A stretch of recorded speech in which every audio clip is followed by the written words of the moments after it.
alhamdulillah kita bersyukur kepada Allah Subhanahu wa taala karena Allah Subhanahu wa taala masih melimpahkan kita nikmat taufik dan hidayahnya sehingga kita masih bisa melaksanakan semua aktivitas dan ibadah kita kepada Allah Subhanahu wa taala. Pada kesempatan yang berbahagia ini, mari bersama-sama kita mendalami salah satu ayat Allah Subhanahu wa taala yang ada di dalam Quran surah Yasin ayat 12. Allah berfirman, "Inna nahnu nuhyil mauta wa naktubu ma qaddamu wa asarahum wa kulla syai'in ahsaynahu fi imamin mubin." Yang artinya, inna nahnu, sesungguhnya kami, nuhyil mauta, menghidupkan orang yang sudah mati, wa naktubu ma qaddamu, dan kami menuliskan apa yang telah mereka kerjakan, wa asarahum, dan juga bekas-bekas yang mereka tinggalkan, wa kulla syai'in ahsaynahu fi imamin mubin, dan segala sesuatu kami kumpulkan dalam kitab induk yang nyata, yaitu Lauh Mahfuz. Quran surah Yasin ayat 12. Jamaah sekalian, banyak sekali yang terkandung di dalam ayat ini. Yang pertama yaitu sebuah penegasan bahwa Allah SWT adalah zat yang mampu menghidupkan sesuatu yang sudah mati. Jadi bagi Allah itu sangat mudah untuk menghidupkan orang yang sudah mati. Bagi orang yang beriman, tentu kita imani itu, tentu kita percayai itu dengan keimanan yang hakul yakin, bahwa menghidupkan orang yang sudah mati itu sangat mudah bagi Allah. Makanya Allah SWT merupakan adalah zat yang yuhyi wa yumit, menghidupkan dan mematikan. Tetapi bagi orang yang tidak beriman, bagi orang kafir, tentu ini dianggap sebuah kemustahilan. Mereka tidak percaya dan tidak mungkin ketika manusia sudah menjadi tulang belulang yang sudah berumur mungkin ribuan tahun dan akan dibangkitkan kembali. Salah satunya dalam Quran surah At-Taghabun, za'amal ladzina kafaru allayyub'asu. Orang-orang kafir mengira bahwa mereka semua tidak akan dibangkitkan kembali. Makna dibangkitkan artinya kan dihidupkan seperti semula, dihidupkan seperti sedia kala kita menjadi manusia. Qul bala, katakanlah bahwa Allah pasti membangkitkan, Allah pasti membangkitkan. Qul bala wa rabbi latub'asunna summa latunabba'unna bima amiltum wa dzalika 'alallahi yasir.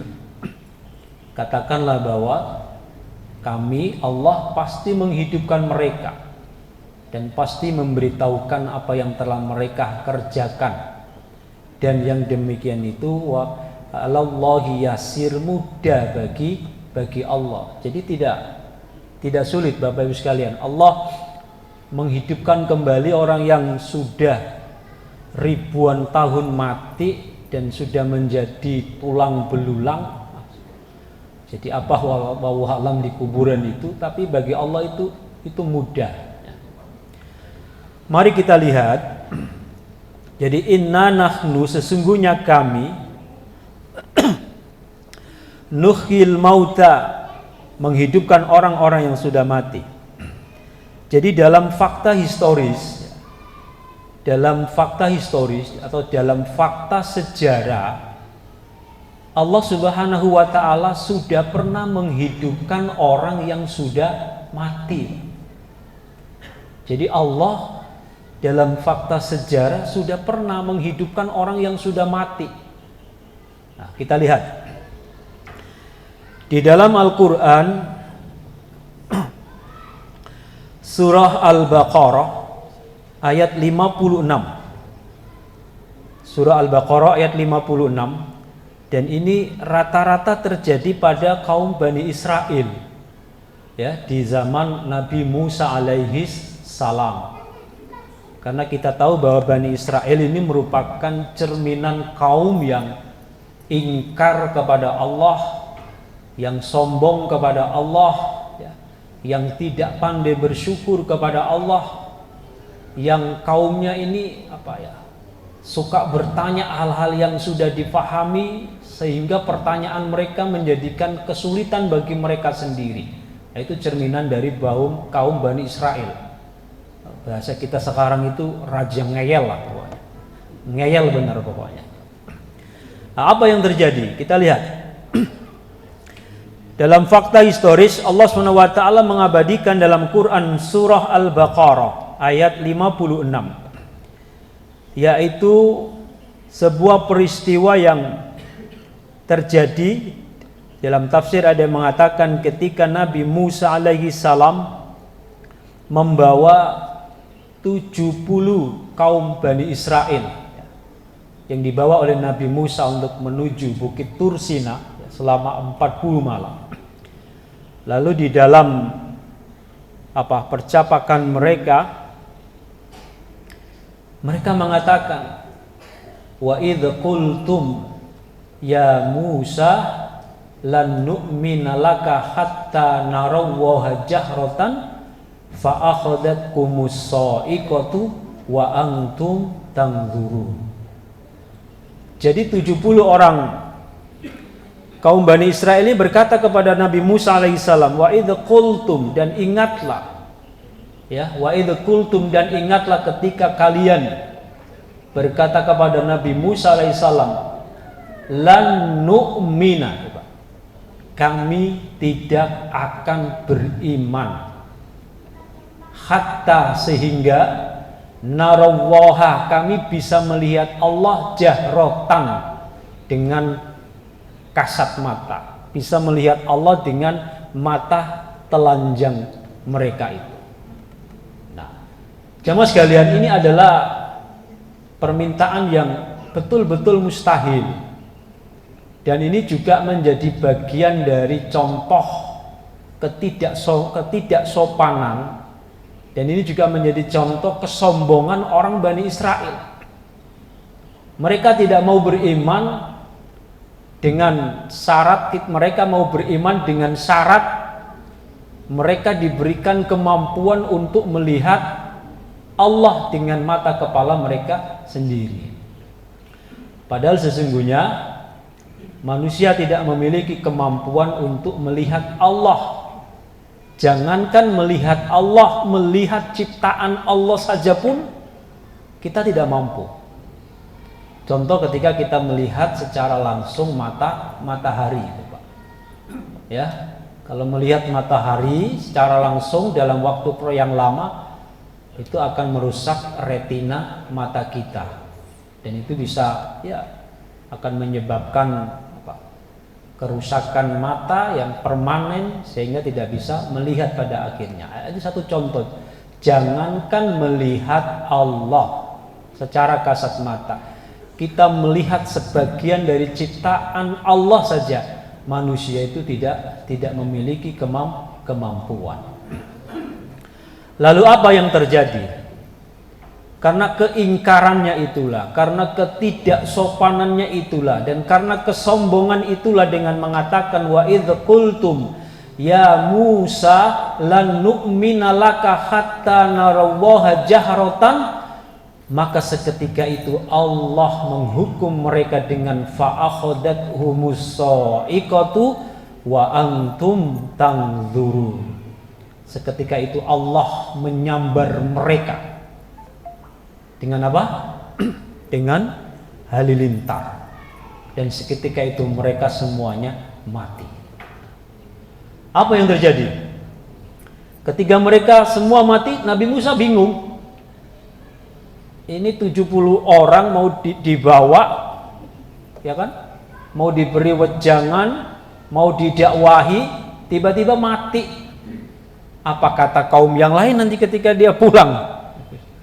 Akhirnya apa? Nabi Musa berdoa kepada Allah supaya apa? Supaya mereka dibangkitkan kembali. Lalu dalam firman Allah SWT dalam Quran surah Al-Baqarah ayat 56, summa ba'asnakum min ba'di mautikum la'allakum tashkurun. Kemudian apa? Summa ba'asnakum, kemudian kami bangkitkan kamu, kami hidupkan kamu min ba'di mautikum, setelah kalian mati. Tujuannya apa? La'allakum tashkurun, agar kalian itu menjadi orang yang pandai bersyukur. Nah ini jamaah sekalian, artinya ada sudah, ya, sudah ada fakta historis bahwa Allah pernah menghidupkan orang yang sudah mati. Kita lihat ayat lain dalam Quran surah Al-Baqarah ayat 73. Jadi kalau tidak salah dalam Quran surah Al-Baqarah itu ada 5 peristiwa yang menjadi fakta historis bahwa Allah pernah menghidupkan makhluk yang sudah mati. Yang kedua dalam Quran surah Al-Baqarah ayat 73. Faqulna dribuhu bi ba'diha. Lalu kami berfirman, pukullah mayat itu dengan sebagian anggota tubuhnya, yaitu sapi. Kadzalika yuhyil mauta, yang demikian itulah Allah menghidupkan orang yang sudah mati. Wa yurikum ayatihi, dan tujuannya tidak lain untuk memperlihatkan tanda-tanda kekuasaannya. La'allakum ta'qilun, agar kalian semua itu mengerti.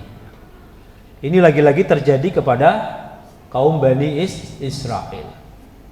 Jadi di dalam tafsir disebutkan ayat ini berkaitan dengan sebuah peristiwa di zaman Nabi Musa alaihi salam. Itu ada seorang saudagar kaya yang dia tidak mempunyai anak, tapi dia mempunyai saudara, yang saudaranya itu memiliki anak.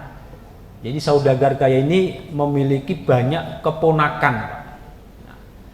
Apa yang terjadi? Ternyata di antara keponakannya ini berhasrat ingin menguasai harta benda pamannya itu. Nggak sabar menunggu meninggal. Akhirnya apa? Salah seorang keponakannya itu membunuh pamannya sendiri. Jadi pamannya dibunuh. Nah, untuk meninggalkan jejak, maka mayat itu dibuang, ditaruh di salah satu rumah sepupunya. Akhirnya apa? Ya sudah, terjadilah sebuah fitnah. Ya, karena yang dijadikan untuk tempat membuang mayat tadi mengaku bukan membunuh.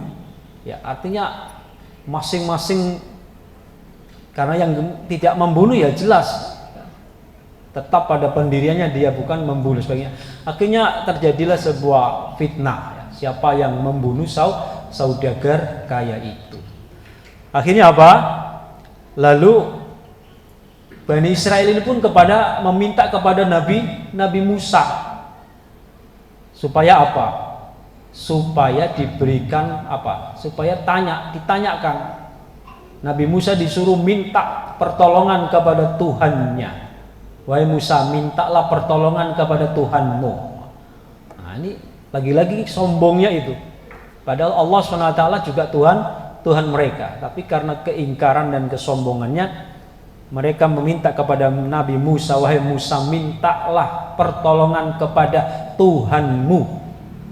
tanyakan siapa yang membunuh saudagar ini. Cara Allah di luar dugaan mereka, bahkan dianggap sebagai sebuah penghinaan bagi mereka. Apa caranya? Allah memerintahkan untuk menyembelih sapi betina. Apa hubungannya orang sudah mati dengan sapi betina? Nah, bagi Bani Israel ini sebuah penghinaan ini. Tapi itulah kenyataannya. Allah perintahkan mereka untuk menyembelih sapi betina. Dan ketika sapi betina itu sudah disembelih, Allah berfirman, fakul nadribuhu, maka lalu pukullah mayat yang sudah mati itu biba'dhiha, dengan sebagian anggota tubuh sapi itu. Memang tidak dijelaskan apa dengan ekornya, apa dengan kakinya, apa dengan pahanya, atau dengan dagingnya dan sebagainya. Yang jelas di sini Allah perintahkan untuk memukul mayat itu biba'dhiha, dengan sebagian tubuh sapi itu, dengan sebagian anggota badan sapi itu. Dengan kuasa dan izin Allah Subhanahu wa taala, si mayat itu hidup, Pak. Saudagar kaya yang mati tadi itu hidup, Pak. Dan ketika dia hidup ditanya, siapa yang telah membunuhmu? Akhirnya apa? Ditunjuklah keponakannya yang membunuh itu. Setelah ditunjuk lagi dengan izin dan kuasa Allah, mayat itu kembali mati. Kadzalika yuhyillahul mauta, yang demikian itulah Allah menghidupkan orang yang sudah mati. Enggak masuk di akal loh, tapi itu kuasa Allah. Wa yurikum ayatihi, dan Allah ingin memperlihatkan dari tanda-tanda kekuasaannya, la'allakum ta'qilun, agar kalian mengerti. Nah, ini fakta historis yang kedua, bahwa Allah sudah pernah menghidupkan orang yang sudah mati. Jamaah sekalian yang dimuliakan Allah Subhanahu wa taala, ada lagi yang lebih rumit, Pak. Kalau yang 70 golongan Bani Israel tadi habis mati dihidupkan, mungkin masih utuh tubuhnya. Si mayat saudagar kaya yang mati dihidupkan masih utuh tubuhnya. Ada yang lebih ekstrim lagi. Kita lihat surah Al-Baqarah. Dalam Quran surah Al-Baqarah ayat 243, Allah menceritakan ini terjadi pada Nabi Ibrahim alaihissalam. Mohon maaf.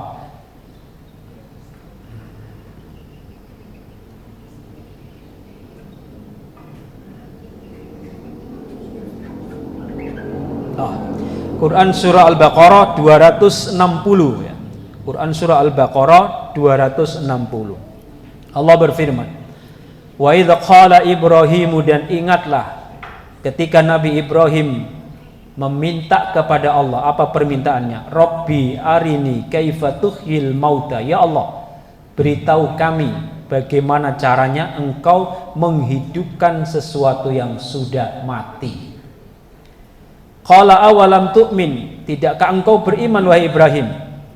Jadi pertanyaan Ibrahim ini tidak menunjukkan sebuah kekufuran, tidak. Tetapi ini pertanyaan yang tujuannya adalah lihat ma'inna qalbi. Tujuannya adalah supaya keimanan ini betul-betul menjadi hakul yakin. Ya, menjadi hakul yakin, lalu hati ini menjadi tenang, tentram. Akhirnya apa? Qala awalam tu'min, qala bala walakin liyatma'inna qalbi. Qala, Allah berfirman, fakhud arba'atam minat toiri, ambillah olehmu 4 macam burung, fakhud arba'atam minat toiri fasurhunna ilaika, lalu sembelilah, lalu cincanglah, summa ja'al ala kulli jabalin minhunna, lalu dicincang, dicampur aduk, jadikan 4 bagian, masing-masing bagian ditaruh di tiap bukit. Lalu apa?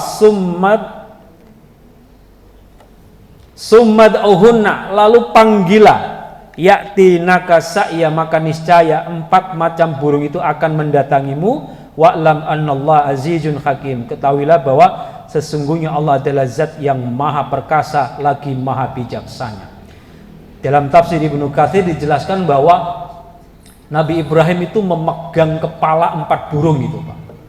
Ya, memang di situ tidak dijelaskan 4 macam burung itu apa namanya, tapi yang jelas itu 4 burung yang berbeda-beda.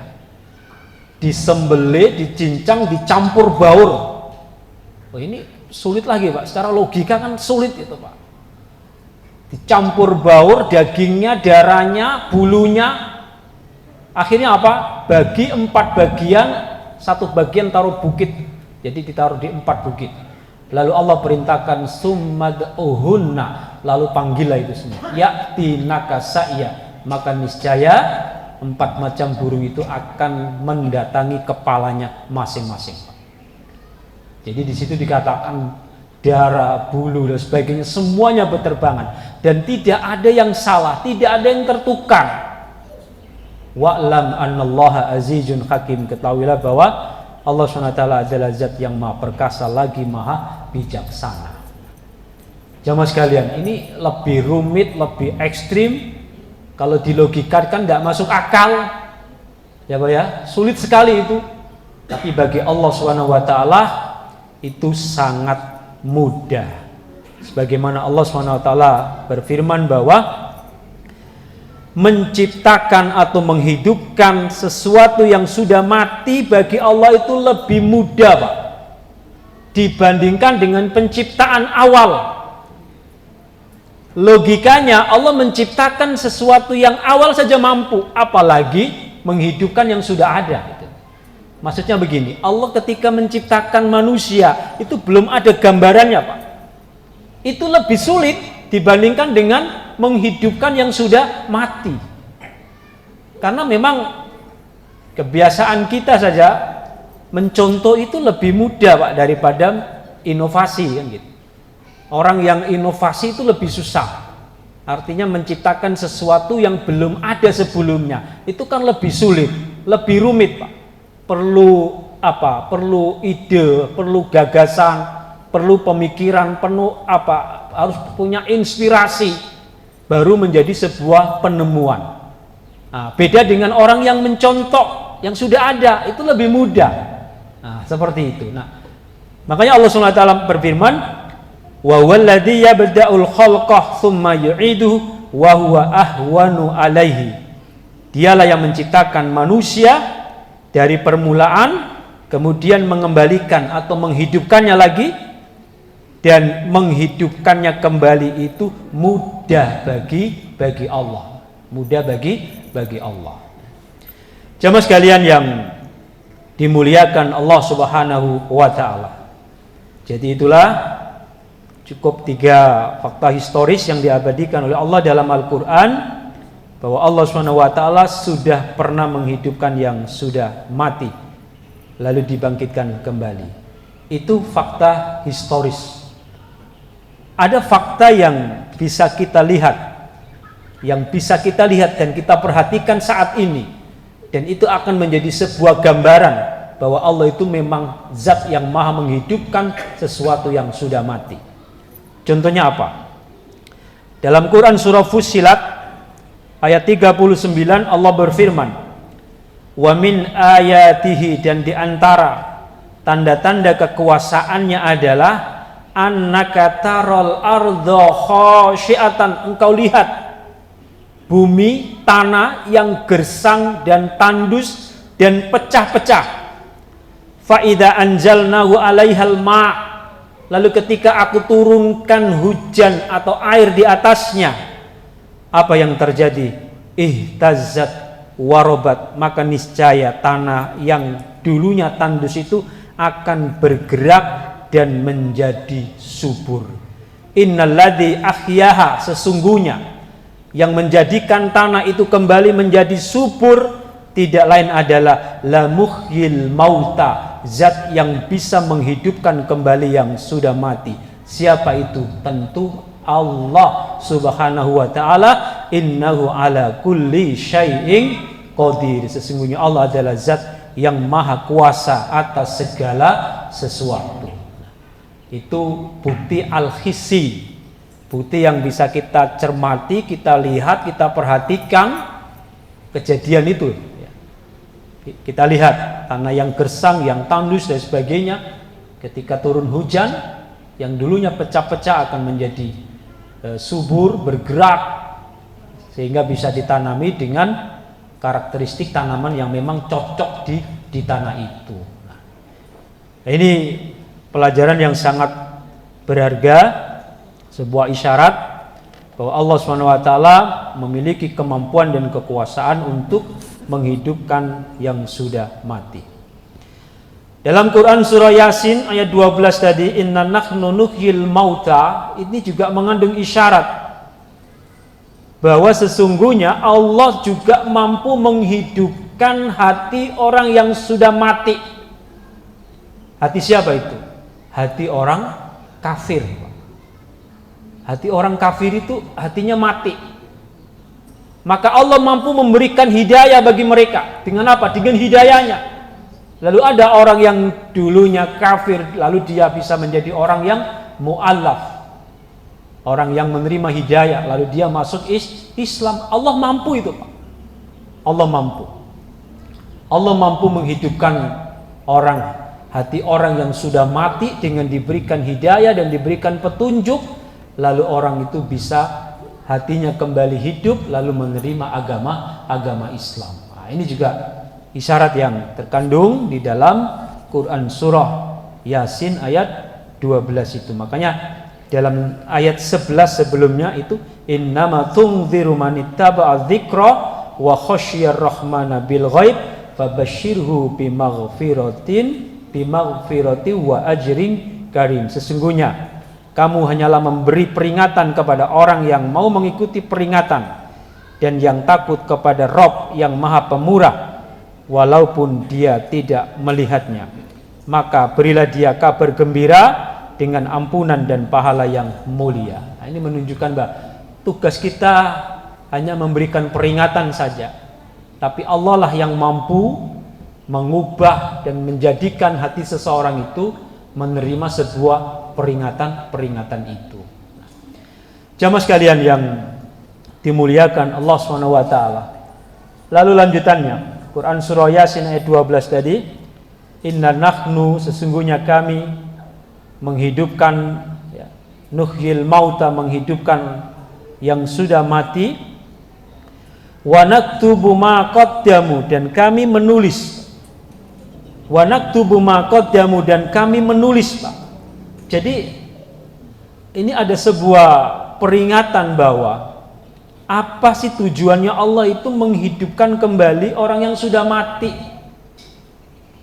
Salah satu tujuannya tidak lain adalah kullu nafsin dha'iqatul maut. Setiap manusia itu pasti mati. Kullu nafsin dha'iqatul maut wa innama tuwaffawna ujurakum yaumal qiyamah. Dan sesungguhnya akan disempurnakan balasan bagi kamu itu nanti di hari akhir. Jadi di antara tujuan Allah SWT membangkitkan orang yang sudah mati adalah Allah ingin memberikan balasan, Pak. Balasan bagi orang yang sudah mati, balasan bagi kita. Tentu yang baik dibalas baik, yang jahat tentu dibalas yang tidak baik. Lalu Allah mengatakan wa naktubu ma qaddamu, dan kami, kata Allah, menulis apa yang telah lampau. Maksudnya menulis apa yang telah engkau kerjakan, baik dan buruknya. Tentu bukan Allah, tapi melalui malaikatnya. Siapa? Kiramang katibin, yaitu malaikat raqib dan atid. Itu dicatat semuanya, Pak. Dicatat semuanya, baik dan buruknya, semuanya dicatat. Dan itu kerjaannya malaikat. Catatan kita itu kalau baik, berbuat baik, bertambah kebaikannya. Kalau buruk, terus melakukan keburukan, ya bertambah keburukannya. Tapi kalau dia bertaubat, minta ampun, minta maaf, dihapus. Bisa dihapus. Jadi bisa jadi catatan kebaikan kita itu lebih banyak dengan keburukan, karena keburukan itu mungkin bisa hilang, bisa dihapus dan sebagainya. Orang habis naik haji, orang habis umroh, datang haji, datang umroh, seperti apa? Seperti bayi yang baru dilahirkan. Berarti dosanya terhapus, ya, kafar, dihapus, bisa hilang. Berbuat kejahatan lagi, dicatat lagi, seperti itu. Nah, itulah catatan. Dan Allah mencatatnya tidak mungkin selisih, Pak. Tidak mungkin selisih, kiraman katibin, dicatat semuanya, baik dan buruknya itu. Di dalam tafsir dijelaskan bahwa wa naktubu ma qaddamu wa asarahum, dan juga bekas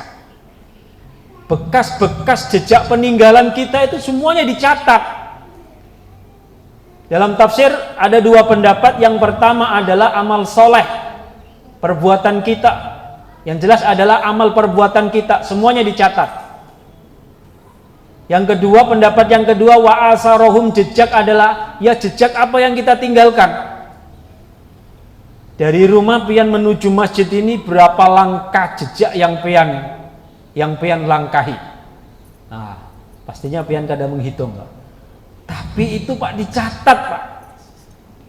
Semua jejak bekas peninggalan kita akan dicatat oleh Allah. Dan ini bagian dari kasih sayang Allah kepada kita. Ya. Pian duduk nih, ada bekas tempat duduknya dicatat oleh Allah. Semuanya dicatat, dan itu nanti pasti akan bermanfaat nanti di hari akhir itu. Jadi wa naktubu ma qaddamu wa asaruhum ini betul-betul menginspirasi kita, memotivasi kita bagaimana dalam hidup ini kita berusaha untuk mencatatkan berbagai macam kebaikan untuk kita kerjakan, sekaligus bagaimana kita bisa meninggalkan jejak-jejak yang baik, Pak. Karena itu nanti semuanya akan bermanfaat bagi kita. Dalam sebuah hadis dijelaskan ada ketika seseorang yang rumahnya jauh dengan Masjid Nabawi di Madinah, ya kan? Lalu minta izin kepada Rasul supaya apa? Mau pindah rumah, supaya rumahnya itu dekat dengan masjid, karena dia merasa kejauhan. Kata Rasul apa? Tidak perlu.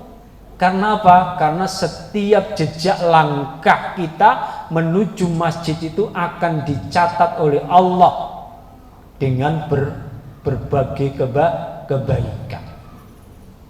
Diangkat derajatnya, digugurkan kesalahannya. Nah, seperti itu. Nah, jadi yang rumahnya jauh-jauh beruntung juga, ya. Beruntung artinya semakin banyak jejak yang ditinggalkan, seperti itu. Jamaah sekalian yang dimuliakan Allah Subhanahu wa taala. Anak, dalam hadis ada 3 contoh jejak yang bisa kita tinggalkan. Rasul sallallahu alaihi wasallam bersabda, "Idza mata ibnu Adam," jika anak Adam itu meninggal, "in qata'a amaluhu," maka akan terputuslah amalnya. Illa min salasin, kecuali 3. Yang pertama adalah min ilmin yuntafa'u bihi, yaitu ilmu yang bermanfaat. Nah, ilmu itu jejak, Pak. Yang guru, yang ustadz, yang penceramah, ilmu yang diberikan itu menjadi jejak ketika ilmu itu betul-betul bermanfaat. Bagaimana yang tidak guru? Oh, bisa, Pak. Ayah menasihati istri, kakek mengajari cucu, ayah ibu mengajari anak. Makanya Al-Fatihah itu jangan orang yang mengajari, kita yang harus mengajari, supaya au ilmin yuntafa'u bihi, supaya apa yang kita ajarkan kepada anak kita itu bermanfaat, Pak. Setiap kali dia baca, setiap kali dia sholat, itu jejak kita, jejak bekas peninggalan kita, dan kita pasti mendapatkan itu. Yang kedua adalah awaladin solihin yadaulah, atau anak yang soleh. Nah, jadi anak kita itu jejak kita, Pak. Anak itu menjadi bekas peninggalan kita. Terserah kita, mau kita jadikan anak itu bekas yang baikkah atau yang tidak baik. Kalau tidak baik pasti merugikan kita. Kalau anak itu menjadi anak yang baik pasti bermanfaat bagi kita, karena anak soleh itu pasti akan bermanfaat bagi orang tuanya, baik di dunia ataupun di akhirat nanti. Bermanfaat. Makanya hendaklah anak itu kita jadikan supaya bisa menjadi anak yang qurratu a'yun. Anak itu kedudukannya dalam Al-Quran itu ada 4. 1, Rabbana hablana min azwajina wa dzurriyyatina qurrata a'yun, gitu. Menjadi anak yang apa? Anak soleh. Qurratu a'yun itu diartikan sebagai anak yang soleh dan solehah. Itu yang mudah-mudahan bisa kita wujudkan. Dan itu memang susah, Pak. Makanya dalam tingkatan rezeki ulama membagi wal waladus salih, dan anak yang soleh itu afdalur rizki, termasuk rezeki yang utama dibandingkan dengan harta benda, dengan kesehatan. Anak soleh itu menduduki peringkat yang ketiga tingginya. Paling rendah kan harta benda, nomor 2 kesehatan, nomor 3 anak soleh, nomor 4 mencapai keridhaan Allah. Karena nggak semua orang mampu meninggalkan bekas anak jadi anak soleh. Ya, perlu perjuangan, perlu pengorbanan, ya, perlu mujahadah, kesungguhan dan sebagainya supaya menjadi anak yang soleh itu. Yang kedua, anak itu bisa menjadi apa? Zinatun, Pak. Al-malu wal banun zinatul hayatid dunya. Perhiasan. Mun anak itu jadi perhiasan, kan kita usahakan jadi perhiasan yang menyenangkan, perhiasan yang mahal. Bagaimana supaya anak jadi perhiasan yang mahal? Kasih dia pendidikan yang baik, didik dia supaya dia jadi anak yang soleh. Dijamin, Pak, kalau punya anak yang soleh, punya pendidikan yang baik, punya kesehatan yang baik, pasti anak kita menjadi perhiasan yang mahal. Seperti itu. Jangan sampai anak kita menjadi kedudukan yang ketiga itu apa? Innama amwalukum wa auladukum fitnah. Anak tuh bisa menjadi apa? Fitnah, Pak. Jadi fitnah. Nah, ini mudah-mudahan jangan jadi fitnah. Yang keempat, jangan lagi sampai ini. Ya ayyuhalladzina amanu inna min azwajikum wa auladikum aduwallakum, naudzubillah. Anak itu suatu saat bisa menjadi musuh. Bahaya kalau anak jadi musuh. Itulah anak-anak yang durhaka. Kita jadikan anak kita seperti anak yang qurratu ayun. Ketika jadi qurratu ayun, maka dia jadi perhiasan yang menyenangkan. Jangan sampai jadi anak itu fitnah, apalagi anak itu menjadi musuh. Naudzubillah. Ini sebuah peringatan bagaimana agar kita bisa meninggalkan jejak atau bekas-bekas yang baik, yaitu bagaimana kita menjadikan anak-anak kita menjadi anak yang soleh. Belum lagi nanti ketika anak soleh itu mengerjakan apa yang dilihatnya, belum lagi ketika dia beribadah, belum lagi ketika mendoakan kita. Masya Allah, banyaknya kebaikan yang akan kita peroleh dari bekas yang kita tinggalkan. Kemudian yang ketiga lagi adalah au shadaqatin jariyatin mim ba'dih, atau sedekah jariah yang terus mengalir pahalanya sesudah ia tiada. Ini juga bekas apa yang kita infakkan, apa yang kita belanjakan, apa yang kita sedekahkan, apa yang kita wakafkan untuk kepentingan dan kemaslahatan, ya, pembangunan masjid, pondok dan lain sebagainya, maka itu akan menjadi peninggalan bagi kita yang berharga. Dan peninggalan kita yang berharga itulah sesungguhnya rezeki kita. Seperti itu. Ya, jadi apa yang kita belanjakan fisabilillah, Pak, itu sesungguhnya itulah hakikatnya rezeki kita. Dan apa yang belum kita belanjakan itu belum rezeki kita, Pak. Ya, ini motivasi supaya kita ini nggak jadi orang yang menumpuk harta saja tapi untuk kemaslahatan tidak mau. Padahal sesungguhnya kata Rasulullah SAW, hakikat dari rezeki kita adalah wa ma tasaddaqta fa abqaita, apa yang engkau sedekahkan dan itu nanti akan tersisa di hari akhir. Itulah sejatinya rezeki kita. Dan apa yang belum kita belanjakan, apa yang belum kita pakai dan apa yang kita simpan, itu sesungguhnya belum menjadi rezeki kita. Padahal sesungguhnya Allah akan menghisap setiap apa yang kita usahakan, baik yang sudah dipakai ataupun yang belum. Sehingga rugilah orang yang ketika diberi rezeki Allah yang melimpah, tapi sedikit sekali yang digunakan. Padahal nanti di akhirat semuanya, baik yang dipakai ataupun yang belum, semuanya akan dihisap. Terakhir sebuah hadis Nabi SAW yang mendorong bagi kita supaya kita meninggalkan bekas-bekas yang baik adalah man sanna fil islami sunnatan hasanatan kana lahu ajruha wa ajru man amila biha min ba'dihi min ghairi ayyang qusa min ujurihim syai'an. Barang siapa yang mengerjakan suatu sunnah atau perbuatan baik, maka ia akan memperoleh pahalanya dan juga pahala dari orang-orang yang mengikuti jejaknya sesudah ia tiada, tanpa mengurangi pahala mereka sedikit pun, dan juga begitu sebaliknya. Lanjutannya, inna nahnu nuhyil mauta wa naktubu ma qaddamu wa asarahum wa kulla syai'in aqsainahu fi imamin mubin. Jangan khawatir, Pak, semuanya tercatat dengan rapi dalam buku induk yang bernama Lauh Mahfuz.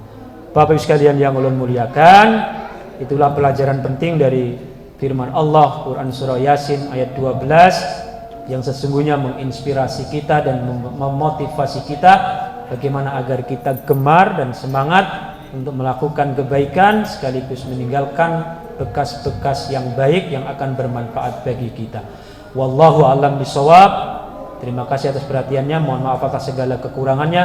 Akhirul kalam. Assalamualaikum warahmatullahi wabarakatuh.